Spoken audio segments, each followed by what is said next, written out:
So without further ado, please welcome Andrew to the stage. Andrew is the co-founder and CEO of Lasso, an affiliate marketing plugin for WordPress.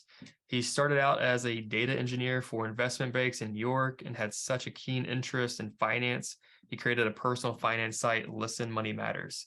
Andrew, the floor is yours. Please go ahead and share your screen. Sure. All right. Let me go into presenting mode. You guys see that? Looks great. Sweet.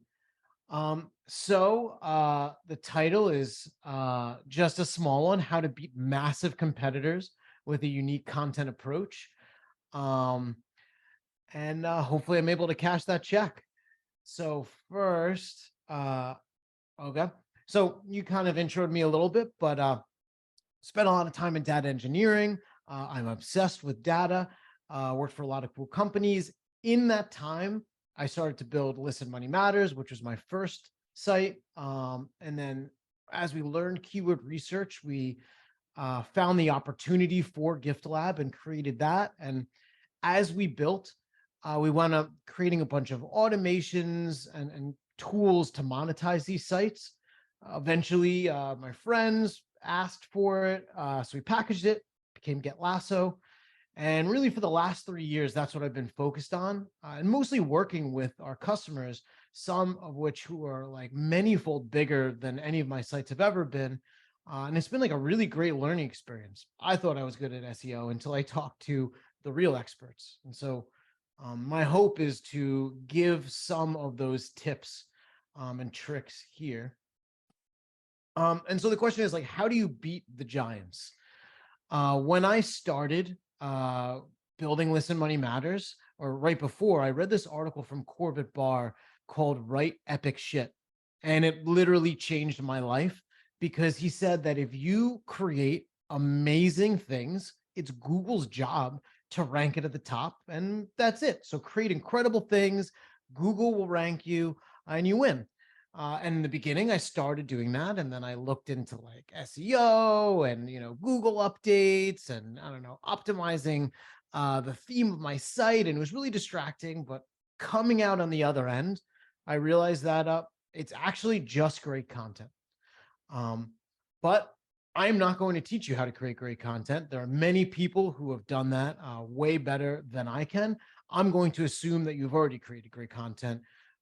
But now you need to win. Now you need to beat the Forbes and the Business Insiders or the Nerd Wallets of the world.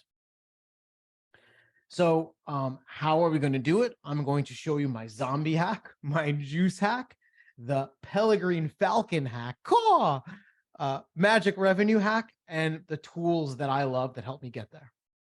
So to start, I would love to use my site Listen Money Matters as an example. I think it's a great example because I have literally abandoned it for 2.5 years. To give you a little history on the site, it was crushing it all the way up until Google rolled out the EAT update, and we took a big hit. A lot of our most monetized posts lost the most traffic, but we kind of, collected ourselves, continued to build. But then eventually Lasso became the apple of my eye and stole my focus. And not long after that, you can see what happens when I diverted my focus. And so the goal of using the site was to find an article that actually still ranked in Google, which was pretty difficult because I have ignored the site for a really long time, but I did find one. It's my best Vanguard's Fund article. The difficulty is 47, so it's pretty hard. And there's a bunch of giants on this. There's Forbes, US News, Clippinger, The Balance, NerdWallet. They're a VC-backed company that had a Super Bowl ad. The Street, they have Jim Cramer, which is either good or bad. I'm not sure. And so I figured I was going to use this as the example. And so also, I have a little box around the date because Ahrefs does snapshots of the SERPs. Unfortunately, I don't do it every day. This super duper zombie hack took me 1 day, but the snapshots are a few days apart. And this is what it looks like after the zombie hack. Now I am number 4 in the SERPs. This is October 18th. Before it was the 12th. I actually did it on the 15th. And if you look, All the backlink numbers are the same. The domain numbers are the same. Like it's literally all the same. Like one day transpired, I moved up 4 spots in a highly competitive ranking on a site that I do not even look at. So these are the results of that update.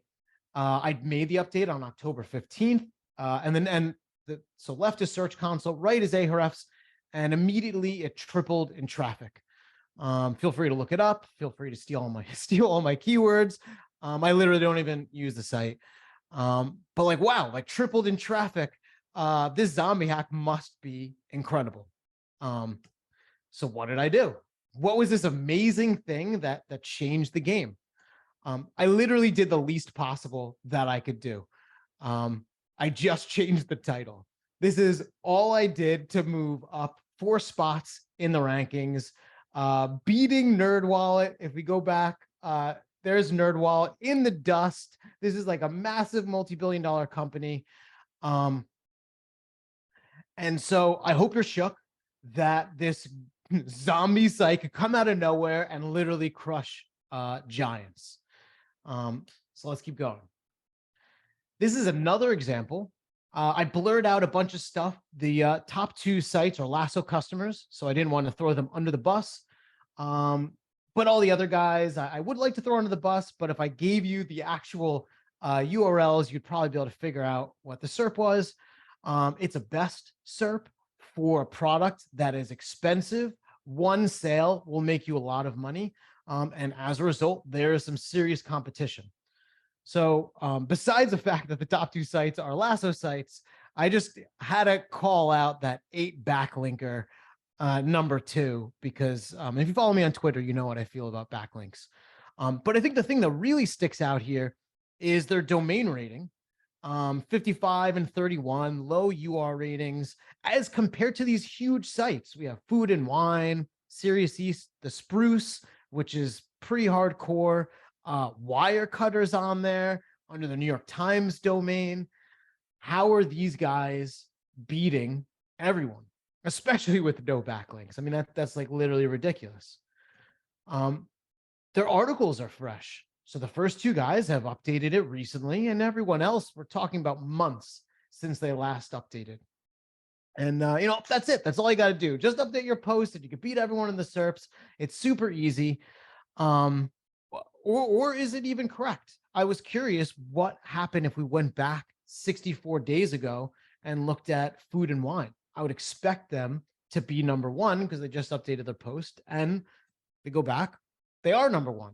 And so what happened is they updated their post. Maybe they changed their title. Maybe they fixed a spelling error, got bumped to number 1 above everyone else. And then they ignored it for over 2 months. And people came and slipped in and stole their spot. So I think we can agree freshness is important, or at least matters. But something matters even more than freshness: internal links. So if you look at the internal links of these top 2 sites, they have a ton. And I think it is not surprising that the number 2 site has an insane amount of internal links.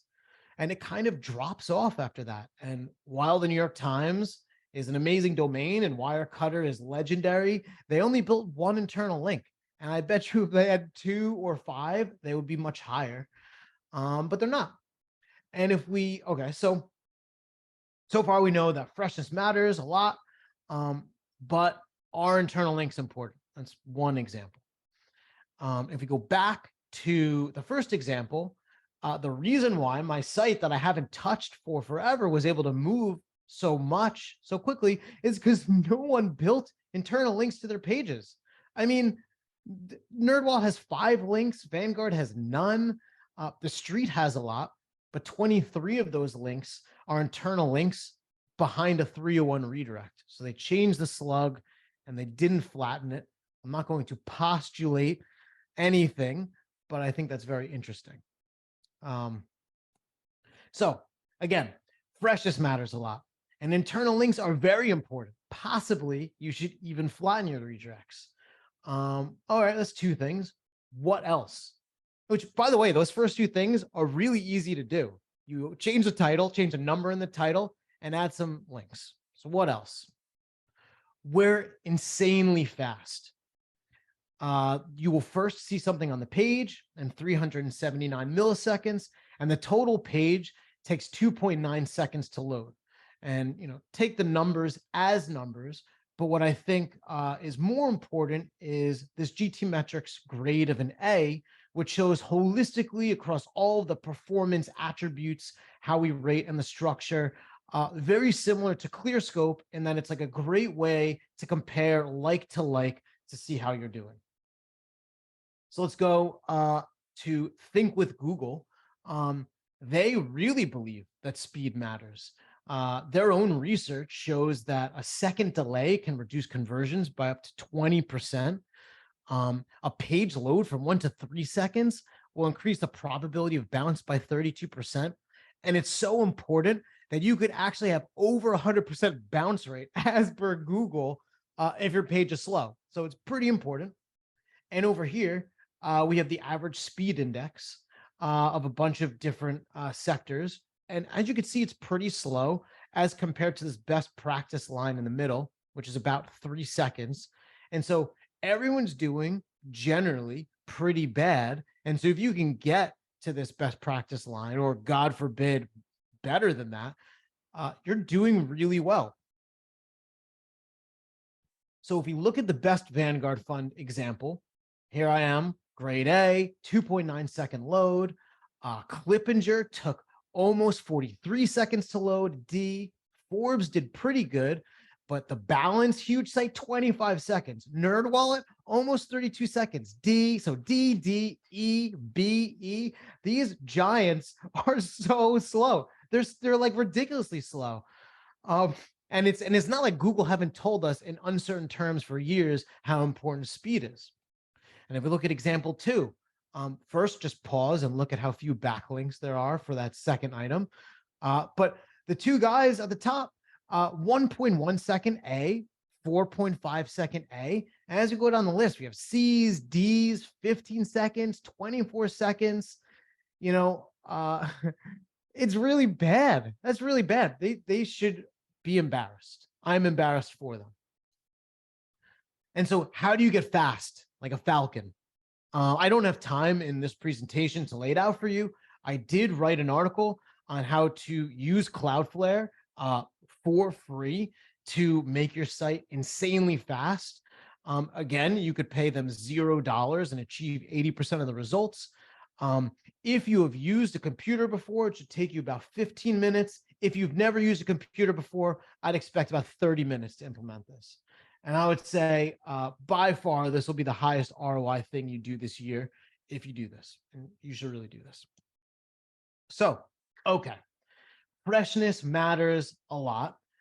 Clearly, my abandoned site against huge financial sites, I can post above them by changing a number in the title. Internal links are really important. It costs you nothing to build.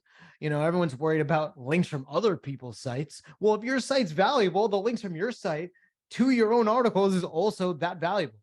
And the giants are slow. They're really bad. The average is really bad. And so I've always seen this as a super easy competitive advantage. Just be fast. It will take you 30 minutes if you've never used a computer before. You're done, and now you're fast forever. And I think what's more important is that content right now, like everyone creates good content. And if you dig through the SERPs, a lot of them are pretty similar. They're stealing from each other. Great content is table stakes. And so to get to the top results, you need something great, but that's not enough. It's the same thing with personal finance and budgeting. Instead of death by 1,000 cuts, it's not that one expense that kills you. It's like all the coffees or whatever. Winning all these small battles collectively is how you beat the giants, because they're not looking at any of these things, these core fundamentals. And now I would like to jump to the good stuff, the stuff I really care about, revenue. Because why a website if you're not making money? Am I right or am I right? So my hot take is that traffic with intent to buy needs to generate revenue. If I search for best standing desk and I go to your website and I don't find a standing desk that is worthy for me to buy, your site failed my search intent. I'm hitting back on the browser and I'm going to someone else to find the desk that I'm looking for. And so if you give me or show me the desk that I want to buy, you have filled that intent.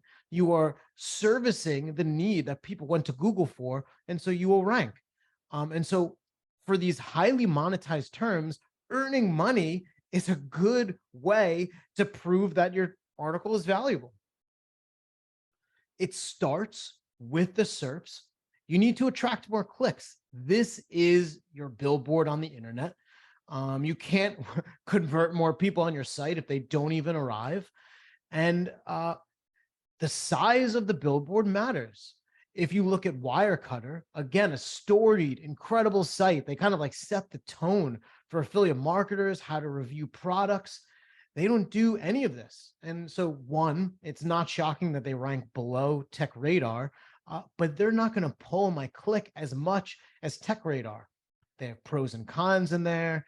They have the rating, things that are really easy. It's schema.org. You just implement it on your site. You could do it yourself. Or you could use Lasso. We will literally do it for you. One of the things, like the secret sauce to Gift Lab, our list site in the gift niche, is we use an enormous amount of data to make decisions on how to improve what we've created. I believe that we have great taste and we create initial articles or lists rather that are good, but they're not perfect. And so every single click that lands on the page, or every single click on the page, we capture, measure, and we adjust the lists accordingly. If people don't click an item, it gets kicked off the list. If everyone clicks and it's at the bottom, we move it up. Something that seems obvious in hindsight, but you have to kind of like do it at scale across your site and just make it part of your maintenance process. And so basically, and obviously Lasso does this as well, will help you track the clicks and stuff, but removing internal links or links to products that aren't getting clicked is how you make it better and how you better service intent. And so you just have to do it. Not doing it will not make you money, and it will not let you get you to rank. If you, again, go to Wirecutter, they have these boxes at the top that tell you the best pick, the budget pick, the upgrade pick. People just want the answer. I know you spent a lot of time creating your article and you want everyone to read it and your mom read it, but the truth is no one on the internet really is reading your article. If the average read takes 5 minutes, the time on site is probably going to be like 2 minutes. And so you're and install Hotjar and see for yourself, people scroll to the answer. I'm Googling for best standing desk. I don't want to do 10 hours of research. That's why I'm Googling it. Just tell me which is the best one so I can buy it. And so you need boxes that bring people to your answer. It could be a product, could be a course. It's highly customizable. You could add, ratings, pros, cons, whatever, like things that just help them make the decision they arrived for. And shocker, Lasso does this. And finally, what we learned with our reviews on Listen Money Matters is that people will come for a financial product or just a product, and then in reading, consuming your content, realize it's not for them. And they actually are looking for something else. They didn't realize, but your article helped. And so the best way to service that intent, prevent the, quote unquote downvote, if they click the back button and go back to the SERPs, is send them to another page in your site that has the answer. So we convert really well on Listen Money Matters on our reviews, but the people who click on the review and alternatives box convert at a multiple higher than the traffic that just comes from organic. So they're on my site. They've decided to stay on my site. So they like what we have. It just makes a ton of sense. And then you capture more, like you got the click. Now you just have to not lose it. Now you just have to close the sale. Shocker, Lasso also does this. And so to recap, In the SERPs, your real estate matters. So things like the pro con schema, the review, it's going to amp your click-through rate. Your click-through rate to a degree drives your ranking. If you have an article that no one clicks on, I don't think anyone believes that Google will keep that as number one. And while it's not the only thing that will pull you to the top, it certainly affects what happens in the SERPs. People use clicks as votes, or that's how I view them. That's how we view it on Gift Lab, and that's how we've been able to kind of like grow massively and for a really long time hold top spots, because, well, we have a pretty good idea of what we think people want. In aggregate, they're actually going to tell you. That's what I learned as a data engineer. You just kind of use the masses to give you the right answer. You need to show your visitors what they want. So they're scrolling through, they don't have time, they're waiting for lunch, or I don't know, they're putting their kids to bed, or they're just on their phone really quick. You have to stop them in their tracks for a product, for a course, for your email call out. It has to like scream stop. And finally, the alternatives are leaky intent because you have a review or a best post and your answers are not what they were looking for. But if you give other options, they can stay with you. And also, it's a great way to build a high quality internal link. Reviews don't usually link out to other posts, but reviews can link to other reviews, especially if they're relevant. And so in terms of the tools that we use, Cloudflare, you could pay virtually nothing and get 80% of the value. In my article, I explain how we serve millions on our sites, and we pay virtually nothing to do it. I think it is a huge competitive advantage. We use ClearScope. I went back through my invoices. We've been with you guys since 2018. When I was writing with Listen Money Matters and I tried ClearScope, one of the things that really shocked me was like, I'd have an article and I would mention the market because I was writing so much about, just investing and stuff like that. And ClearScope's like, hey, you should probably mention stock market. And then I realized that my content was not clear, and as a result was not comprehensive. And so something like that will help just make it more accessible for people who are reading your articles. Ahrefs, that's where all the research is in this presentation. Probably don't need to speak much on them. Lasso, we are your monetization engine, affiliate, course, whatever. Those needs we serve. If you make money on your site that's not display ads, you need us. And GT metrics, that's what I use to analyze all the sites for speed. And I couldn't imagine, I'm a developer myself, and I couldn't imagine making a site fast with another tool, because this shows you everything you need to know.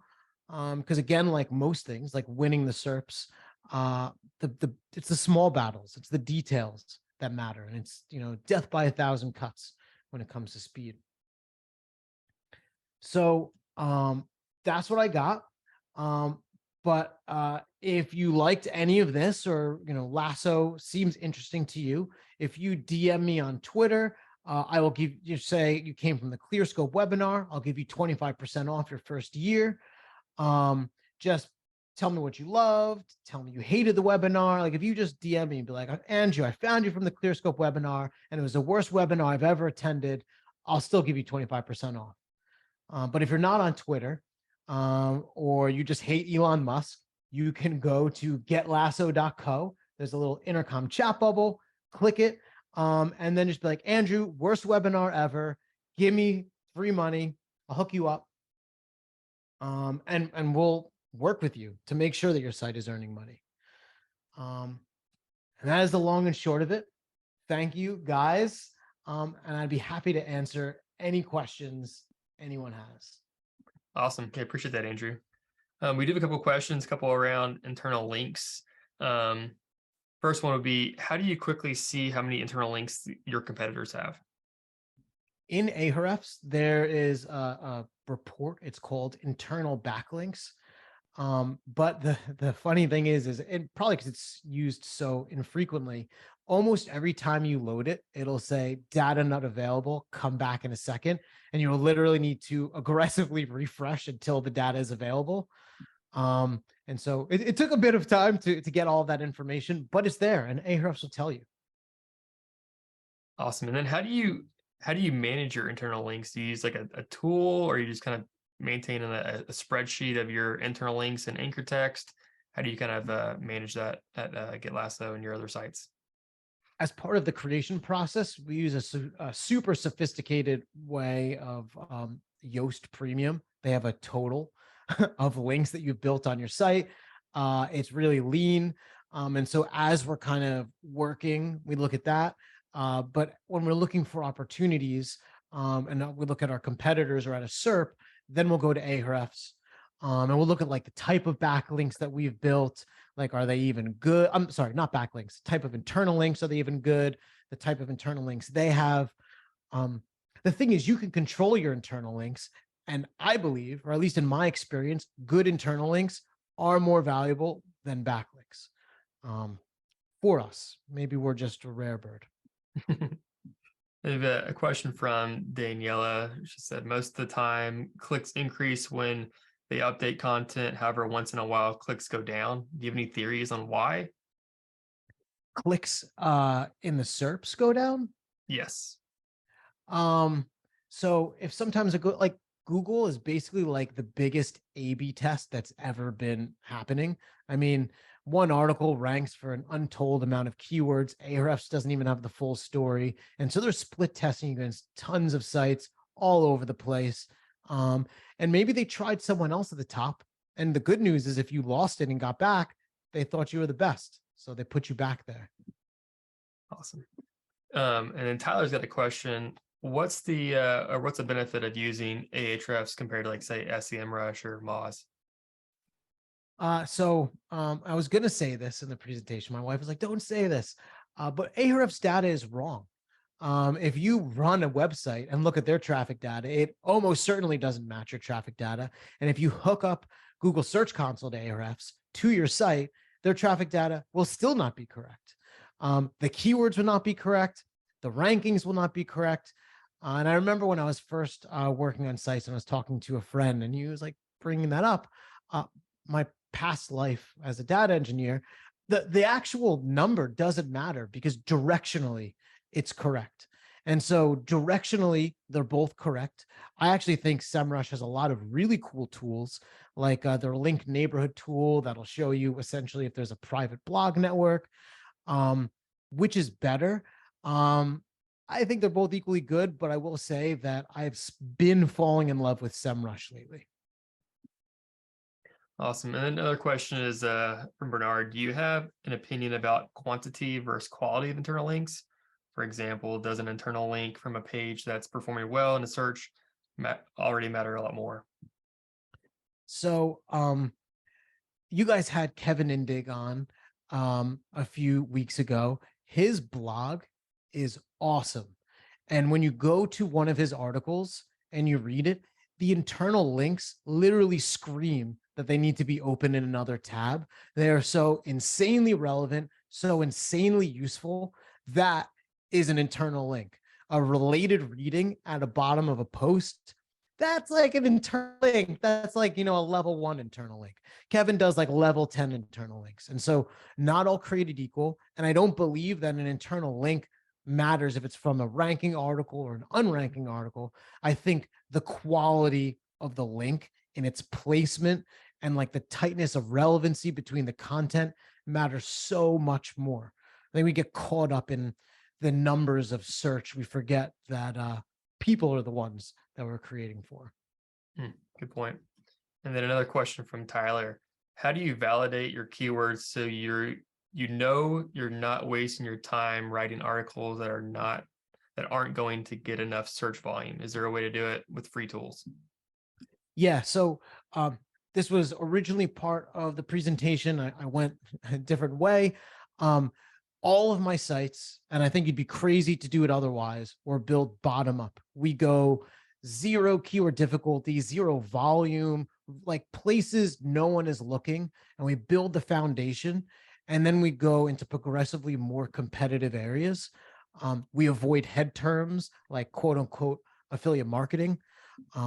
If you have Ahrefs with position history, if you go to September of 2019, you'll see Listen Money Matters was #1 for passive income, which is a huge volume term, super competitive, and the traffic was literal garbage. I was only able to convert them to like inbox dollars and survey junkie. Like no one signed up for financial products. And what I've learned is traffic that brings you 40 visitors, but they are your exact customers, or they're the exact people that will buy your product. That's what you need to go after. And ironically, that's also what no one is going after. And so when you go to pick keywords, I mean, if you're doing a display ad business, which is boring and easy to beat, maybe you want to go for volume. But if you're trying to build a business with staying power, solve a serious need in the niches, that's where the money is. Nice. And kind of a two-part question. How do you think about using zombie techniques to simply update title tags? Like diversified is a very timely and important keyword that people are looking for in these market conditions. And then do you have a framework to inform how you influence the title tag intent? So there is somebody that I know. He sold his site, but he literally owns the review space for personal finance, made a literal stupid amount of money doing it. And that was his tactic, was to just keep everything insanely fresh. 1, 2, God forbid, 3 days old. You had 2 writers go in, small changes, move this here, tweak that. Like you see the change in my title, which was a dumb change, jumped me 4 rankings in a competitive SERP. Now, if you have authority, your content is excellent, fast, and you keep it fresh, like I don't think that you can be beat, honestly. NerdWallet certainly doesn't have the focus to even be fast or internal link, let alone keep their stuff updated. And so as it goes to titles, I think it's like, would your mom click it? Like ignore everyone else. Look what we do with Gift Lab, 31 gifts for dolphin lovers that will make a splash. Just be fun, whatever, something like if you're just different, people will click it because they assume everything else is the same. Most of it is. Awesome. And then what are your thoughts on kind of repurposing written content into, say, videos? Definitely. So I have not personally killed it with video, but a good friend of mine, Matt Giovanisi, has done incredibly well. And that was one of his core tactics. He first had a blog with articles that ranked. Then he already knew all the things he needed to create. Then he had someone on his team create essentially slideshow videos of his content and post it up on YouTube. And the trick is you post it up on YouTube and then no one's there. You're a nobody, but you have this article that ranks so you could drive views from your article, which seeds it in YouTube and it becomes a self-fulfilling prophecy. He was very successful with that. Another friend of mine, Thomas Frank, also used that tactic with College Info Geek, building his channel. I think you have some advantage, whatever it is, you have to leverage it. And so if you have an existing site with traffic and you want to do video, you have to leverage your site and the people that are there. Nice, yeah. And then another question from Tyler. How do you manage working with multiple clients in the same industry? You can't write the same blog post for multiple businesses or compete for the same keyword. Do you just divide keywords across your clients? I don't have clients. Well, actually, I technically do it with Lasso. But my affiliate partners for these sites are, I guess, clients.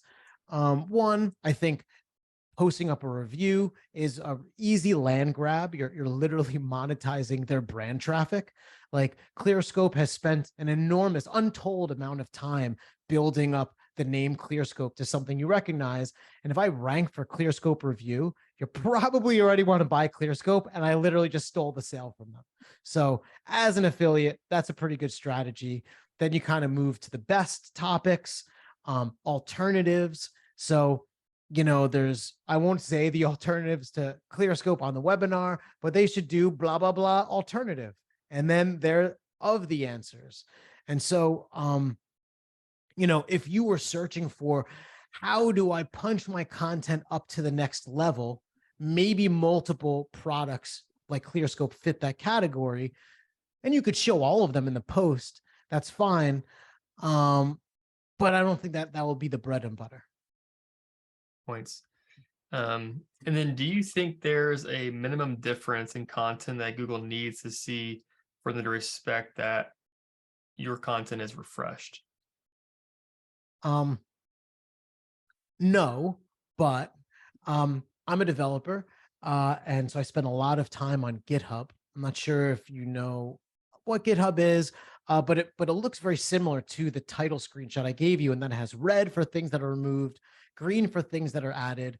Google is filled with a bunch of engineers, and I imagine a lot of the way that they view things, or that Google views things, is as diffs, or essentially what changed. I don't think that if you change the whole content, that is more valuable than changing 6 sentences. I think my update was a joke to make a point, just changing the title. But I think you should try and make useful updates. One, because whatever you publish is not the best. And if you work on it for a year, it still won't be. So there are valid changes you need to make.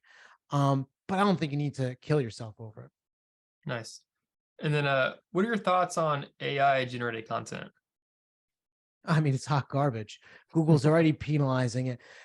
It's one of those things. It's like, if anyone can do it, anyone will do it. And so it's just like race to the bottom.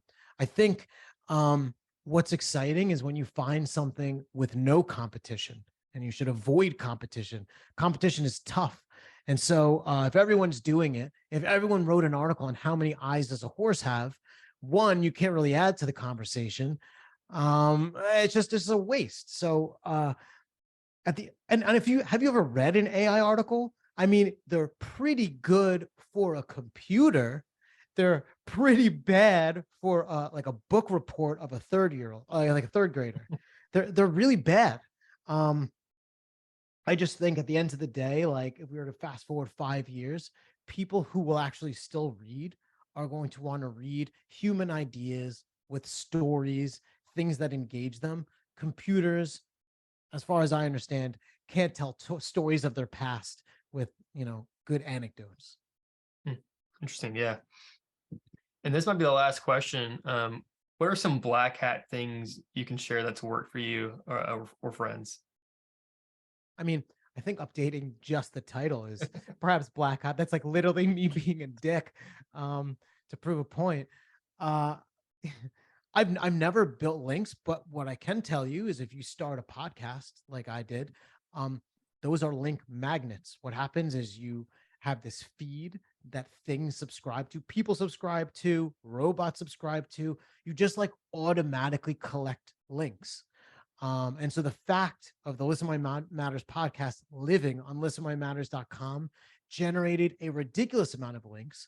And what you could do is you could put like a colloquial URL in the feed, and then we would make that an article. And if it ranked, then we would actually make it a real article and try and rank for whatever was starting to rank for. And so point being, like, everyone's like backlinks. Well, I mean, the answer is to, again, do a difficult thing, which is create something people want. But I think if you created even a small podcast, you'll still get a lot of these automated links coming in. Best podcasts for dishes, Now, before we wrap this up, don't forget to share, like, and subscribe so you don't miss out on more great content from the industry's best SEOs, content marketers, and content strategists. The ClearScope webinar series happens every week and helps SEO content creators of all skill levels advance their knowledge. Hope to see you. Tune in next time.